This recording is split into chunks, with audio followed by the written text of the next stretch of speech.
একটি লোহার হাতুড়ি দিয়ে একটি লোহার টুকরাকে পিটিয়ে পিটিয়ে একটা শেপে নিয়ে আসতেছিল। তো অনেক শব্দ হচ্ছিল। লোহা দিয়ে যখন লোহাকে পিটানো হয় বেশ শব্দ হয়। বাট একই সময়ে পাশেই ওই লোহার হাতুড়ি দিয়েই একটি স্বর্ণের টুকরাকে পিটিয়ে পিটিয়ে একটা শেপে আনা হচ্ছিল, একটা ডিজাইনে আনা হচ্ছে। বাট স্বর্ণকে যখন লোহা দিয়ে পিটাচ্ছিল খুব একটা শব্দ হচ্ছিল। স্বর্ণ কৌতূহল বশত সেই লোহাটাকে জিজ্ঞেস করলো, আচ্ছা ওই লোহার হাতুড়ি তো আমাকেও পিটাচ্ছে, কিন্তু শব্দ তো আমি করছি না, কিন্তু ওই লোহা দিয়ে যখন তোমাকে পিটাচ্ছে তুমি এত শব্দ করতেছো কেন, এত প্রচন্ড শব্দ করছো কেন?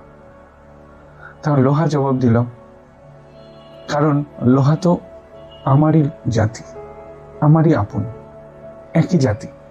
যখন আপন লোক অথবা আপন জাতি কাউকে আঘাত দেয়, পিটায়, তখন বেশি কষ্ট হয়, তাই বেশি প্রচন্ড শব্দ হয়। আর তুমি তো স্বর্ণ, তুমি তো আর লোহার জাতি না, লোহার আপন কেউ না, তাই তোমাকে যখন পিটাচ্ছে তোমার খুব একটা ব্যথা হচ্ছে না, কষ্ট হচ্ছে না, এবং তুমি অত শব্দও করতেছো না। তাই গল্প থেকে বোঝা যায় যে মানুষ আমরা যখন আমাদের আপন এবং আপন জাতি, আপন রক্তের কেউ আঘাত করে, কষ্ট দেয়, তখন প্রচণ্ড ব্যথা হয়, প্রচণ্ড কষ্ট হয়, এবং এই কষ্টের কারণেই প্রচণ্ড শব্দ হয়। বাট যখন কেউ বাইরের কেউ, অন্য কোথা থেকে অথবা অন্য জাতির অন্য পর কেউ আপনাকে কষ্ট দিবে, আঘাত দিবে, তখন অতটা কষ্ট হয় না এবং অতটা শব্দও হয় না।